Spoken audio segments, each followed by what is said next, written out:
Hello boys and girls, Mrs. Kincaid here. Today we're talking about factors.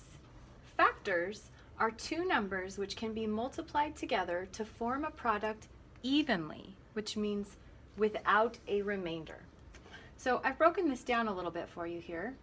I've shown you some factors or pairs of factors for the number 12. If I wanted to come up with all the factors, basically what I'm doing is coming up with every multiplication problem that evenly equals 12.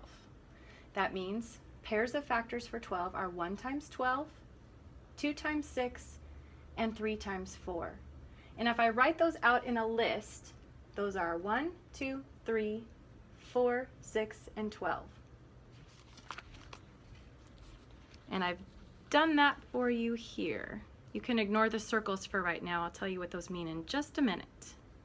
So the factors for 12 are 1, 2, 3, 4, 6, and 12.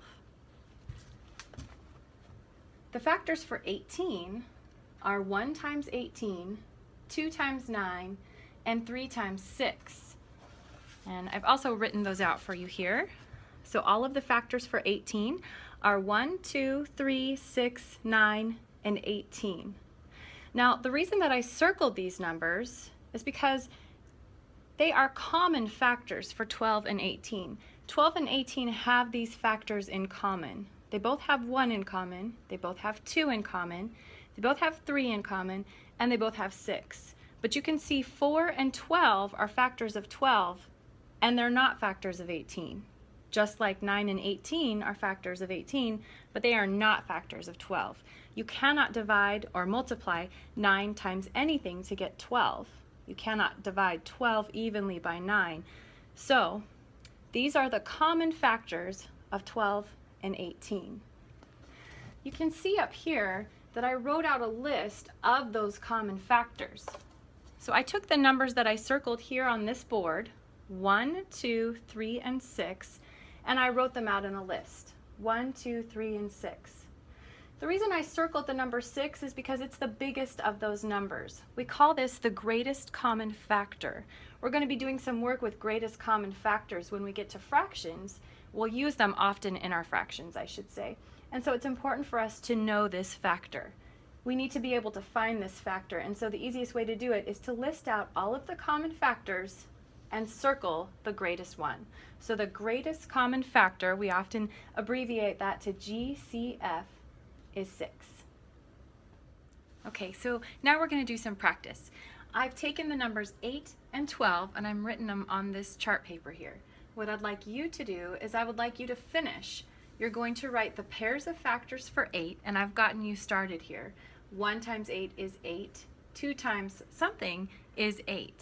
And then you're going to continue on with 12, and you're going to write the rest of the factors for 12.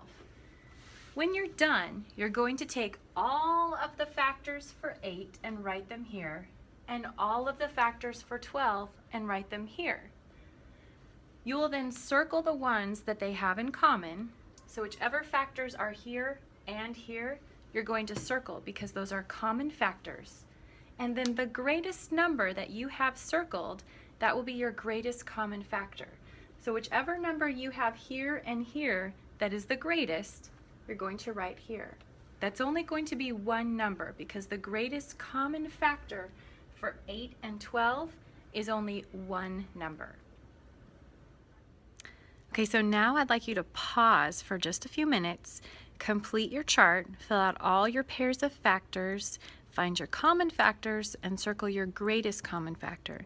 After you've done that, you can start to play the video again because I'm going to show you the answers. Don't cheat. Make sure you pause and do it yourself first.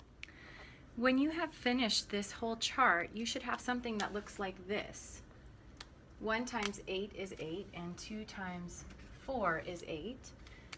You have 1 times 12, 2 times 6, and 3 times 4. Your factors for 8 are 1, 2, 4, and 8. And your factors for 12 are 1, 2, 3, 4, 6, and 12. And you can see that I circled in orange the factors that are the same. So the ones that I listed here and the ones that I listed here, I circled. The greatest number of these is 4. And so I wrote 4 here because 4 is the greatest common factor for 8 and 12. I'm going to give you some practice, and I want you to write this on the back of your note page. I want you to write the factors for 4, 6, and 8. You're going to follow the same model. You're going to write the pairs of factors. You're going to list the factors and circle the ones that are common, and then find the greatest common factor out of those lists.